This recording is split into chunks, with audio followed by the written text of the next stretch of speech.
Pretty impressive, a display of international military might. Thousands of men and women from several different countries all landed on Camp Pendleton's beaches today.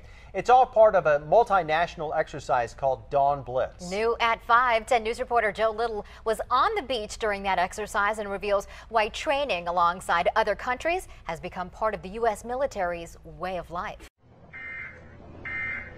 This is not a test. This is an emergency broadcast transmission.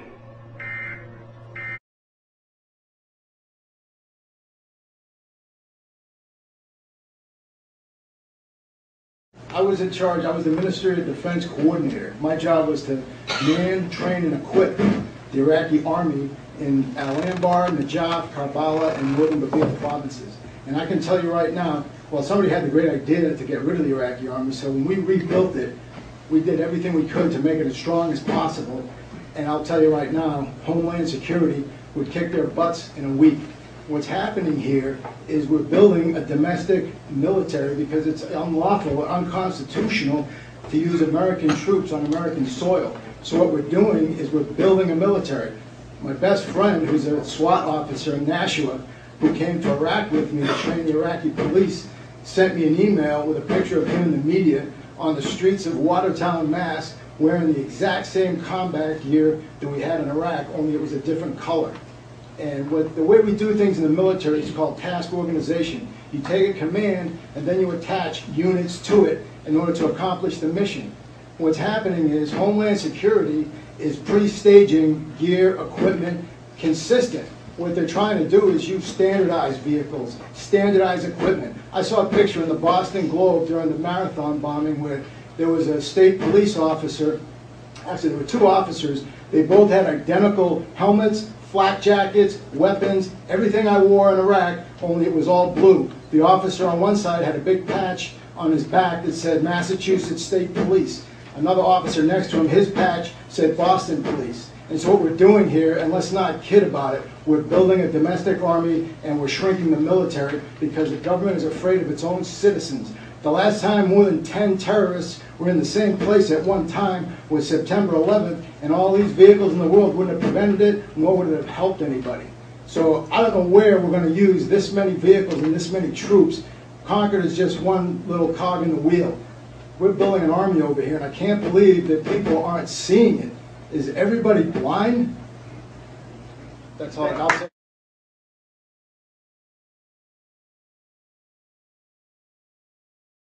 One of the things that I think is important, and you and I discussed earlier today, was one of the things we can do. So for is not only limiting state employees in terms of how they try to, or preventing them from trying to enforce aspects of this, but also, for example, the forced home inspections that I've heard about, but also. It knows the truth. But yes, do you think this amendment that you got this draft today would prevent state employees from doing the types of things, forced home inspections, but also limit local governments from trying to end-run what we have done so far in the legislature?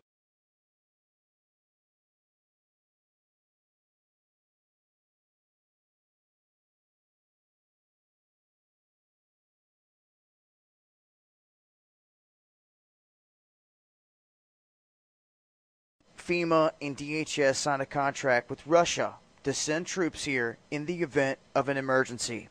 It's no big secret, but we have new information on what they're doing here. They are buying nearly 600,000 AK-762 by 39mm caliber rifle magazines, 2 million rounds to be delivered to Camp Stanley in Texas of the same caliber. You also have a little over 500,000 going to the Bluegrass Army Depot. And you also have 9x18s that have been purchased. On top of that, people are like, well, what about the weapons? They're taking anywhere between 200 and 286 Kalashnikov AK-74 assault rifles.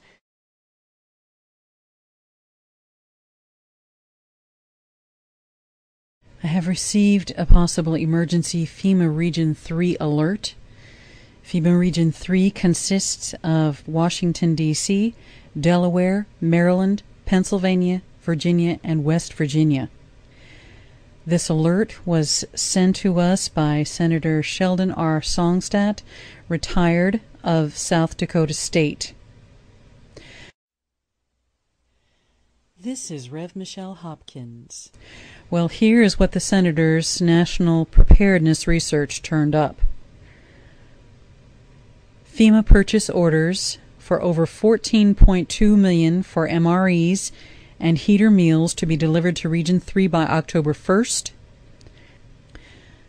FEMA purchase orders for 2 million pouches of emergency water to be delivered to FEMA Region 3 by October 1st. FEMA purchase orders for $13.6 million for MREs and heater meals to be delivered to Austin by October 1st. 9-week training course for UN peacekeepers in CONUS to learn urban warfare.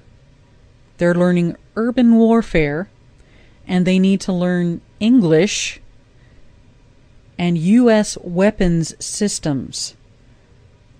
We're having foreign soldiers learn our U.S. weapons systems. This has been going on since the 4th week of July for 386,000 troops to be completed by October 1st. 2,800 MRAPs must be delivered to DHS by October 1st. No leave will be allowed for U.S. military from September 28th through November 5th. NORCOM yearly training for civil unrest is to be suspended until September 27th to be performed in northeast coastal areas. Date for release of QE3 report is to be moved to October 16th. All DHS agents must qualify with sidearm, shotgun, and AR-15 by September 28th. No mention of yearly less lethal qualification. The sporadic testing of GPS and communication satellites is coordinated for the very first time ever with a testing date of September 29th. POTUS mandates to FEMA and DHS concerning support for metropolitan communities dealing with the extreme climate change must be complete by October 1st. These mandates were issued during the last 3 weeks. Over 300 school systems in the U.S. have determined their 3-day kits for each school and 3-day kits for each student to take with them. All deliveries are scheduled for the month of September. All National Guard units will complete riot control and disaster assistance training during this year's annual 2-week training. All units must have their training complete by September 30th. Daily testing of emergency broadcast system to begin on September 25th and run through October 2nd. Eastern-based Coast Guard units to perform massive group training, usually performed in the Gulf, in the Virginia and Delaware areas. This is a 10-day training mission to begin September 26th. Right now, the cops are banging at the door. It's about 1:30 in the morning. They're still banging on the door. I told them over and over again they're at the wrong address. They keep yelling out 4663, and that is the wrong address. They are not at the right place. And they will not stop. They have not told me what they're here for. They've been banging on my door since 1:30 a.m. It's now 2 o'clock a.m. They have still not told me what they're here for, and they're threatening to break into my home. It's harassment. I haven't done anything. Sir, we're opening the door. Please stop. We're opening the door. Please stop. Okay, please stop. You're being filmed. Please stop. Please stop. You're all on camera. Please stop. We will open the door. We will open the door. We will open the door. Just stop. Who's the supervisor? Lord, please. Lord, please. I rebuke Satan back to the depths of hell from whence he came. I rebuke Satan back to the depths of hell from whence he came. I haven't done anything. I haven't done anything. Mommy. I'm a Christian woman. I haven't done What are you doing? What are you doing?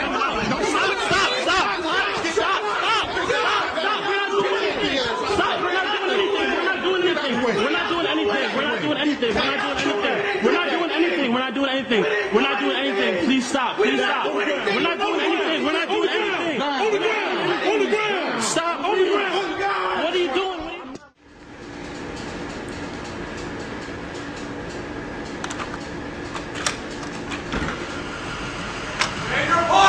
I am in my apartment, sir. Go back inside right now! I am inside. This is my door. I'm standing right inside my apartment. Sir, I'm inside my apartment.